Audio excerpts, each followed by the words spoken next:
안녕하십니까. 인사팀 직설의 윤호상 소장입니다.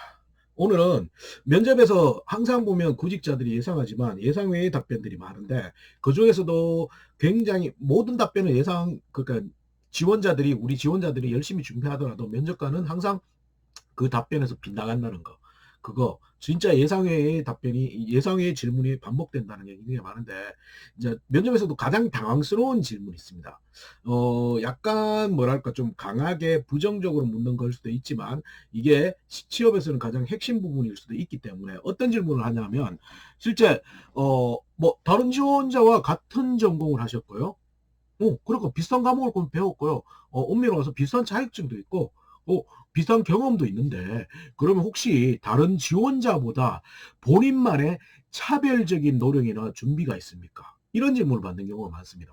그러면 굉장히 우리 구직자들 당황스러워합니다. 왜? 이 차별적인 노력이라는 단어 자체가 차별이라는 게 굉장히 어려운 단어고, 차별적인 노력이라고 하니까 굉장히 남들이 하지 않았던 경험. 그 의미는 맞겠죠. 차별적이란 건. 근데 문제는 이 차별적인 단어를 생각하셔야 되는데, 차별적이라는 것은 굉장히 독특한 걸 의미하는 건 아니라고요. 네, 차별적이라는 단어 자체는 일단은 남들과 다른 거라는 거.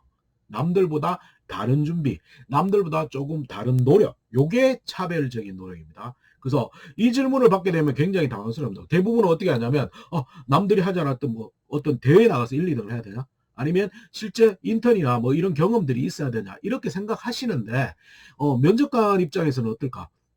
과연 그렇게 과하고 남들보다 정말 뛰어나고 논문을 쓰거나 특허를 내거나 이런 걸 요구하지는 않습니다. 물론 그게 있으면 그걸 얘기하는 게 가장 좋겠지만 그 정도가 아니고 이 차별적인 노력은 남들과 조금 다른 준비인데 이 남들이 누구냐고. 그래서 이 남들에서도 너무 거창하게 생각하셔가지고 모든 경쟁자를 이기려고 하는데 모든 경쟁자가 아니고요. 본인 과 친구들보다 조금 다른 노력입니다. 그러면 굉장히 어렵죠. 그래서 예를 들면 조금만 예를 들어보자고요.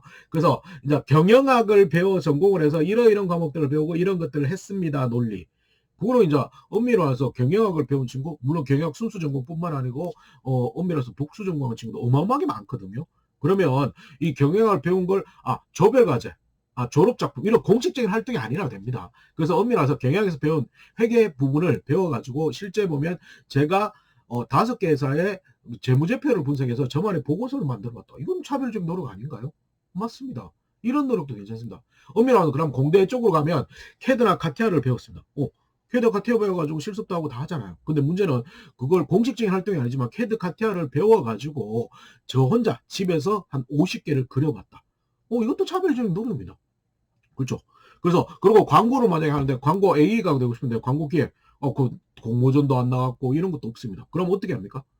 그럼 안 된다고요? 아니요. 이 차별적인 노력은 진짜 대외 활동을 뭐 저항이에요. 대회 때 해보는 거 대외 활동이나 공모전에 나가보는 게 굉장히 중요하겠지만 지금은 없습니다. 그러면 엄밀해서 이제 광고 관련 동아리 이런 것도 괜찮고요. 스터디도 괜찮고 그 정도가 아니더라도 실제 보면 좋아요. 그래서 성공했던 광고를 분석하는 게 아니고 실패했던 광고를 분석하면서 저만의 보고서가 뭐 컴퓨터로 있든지 아니면 제가 스프링 노트로 몇 권을 한 2권을 정리해 봤다든지 이런 노래도 굉장히 괜찮습니다. 그럼 좋아. 한전 가고 싶은데 한전에 나주까지 가지 못하지 않습니까? 그러면 한전 나주까지는 못 가고요. 제가 서울 지역에 있는 세계지사를 가봤습니다. 이건 아닌가요? 그렇다 따지면 4대 보험 관련 공단도 마찬가지겠죠? 예. 건강보험공단을 가기 위해서 제가 건강보험공단 지사를 제가 4군데를 다녀봤습니다. 이것도 차별적인 겁니다. 마찬가지로 예. CJ 들어가기 위해서 CJ 푸드빌을 들어가기 위해서 CJ 푸드빌이 운영하는 외식 매장에 이렇게 많이 다녀봤습니다. 그것도 괜찮습니다. 근데 그거는 문제는 뭐냐 하면 본인만의 걸 정리를 해야겠죠. 무조건 다녀봤다가 아니고. 그러면 예전에도 금융권에서는 예전에 굉장히 중요했던 부분을 실제 보면 상품의 정윤성이기 때문에 엄밀히 와서 이제 자격증에 대한 유의미하게 가졌습니다. 근데 이제는 자격증이 아니고 무조건 영업입니다. 영업이고 실제 은행들은 그 각자의 은행들이 뭔가를 바꿀 수 있는 것들을 자꾸 얘기할 수밖에 없거든요. 그래서 실제 우리 은행 합격한 친구는 우리 은행을 비롯해서 시중은행 40군데 지점을 돌아다녔다. 이런 놈도 차별적 노력입니다. 그러면 롯데백화점이나 B2C 기업들은 무조건 가보는 게 가장 중요하겠죠.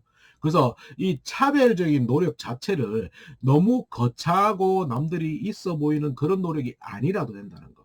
그럼 아시겠죠?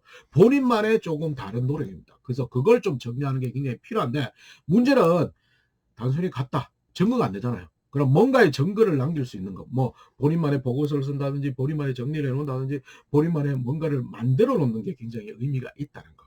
그러면 이런 노력들만 하더라도 엄밀어서 다른 지원자와 다르게 본인만의 차별적인 노력이라고 볼 수 있기 때문에 이 부분에 대해서는 조금은 생각해 보셔야 돼요. 그러면 이거는 사전에 노력을 해야겠죠. 근데 이걸 아예 안 해버리면 어떻게 되냐. 그 답변에 대해서 답변을 못 합니다. 왜? 당황스러워서 굉장히 또 부담을 가지고 답변을 못 해버리면 그럼 반대 입장에서 면접관은 다 똑같은데 어떻게 당신을 뽑아야 됩니까? 이렇게 논리가 되겠죠. 그래서 그 부분에 대해서는 조금은 생각은 해보셔야 될 것 같습니다. 아시겠죠? 오늘은 면접에서 이것도 그러면 비단 면접만 아닙니다. 자소서에도 요걸 항목이 있다면 반드시 자기소개서에 포함시키는 게 의미가 있겠죠. 그래서 그 부분을 조금 더 포함시키고 면접이나 자소서에 포함을 시켜가지고 본인만의 차별점을 거창하고 대단하고 특별한 노력이 아닙니다. 본인만의 남들 우리과 친구들보다 조금 다른 노력, 저만의 노력이면 충분하다는 거 말씀드렸습니다. 아시겠죠? 차별적인 노력. 지금부터 찾아보시고 정리해보시고 기록을 남기시자고요. 아시겠죠? 오늘은 면접에서 차별적인 노력에 대한 답변 어떻게 하는지 한번 말씀드렸습니다. 감사합니다. 아, 종료 버튼을 못 찾겠습니다. 어디인가 종료 버튼. 잠깐만요. 다음에 또 봐요.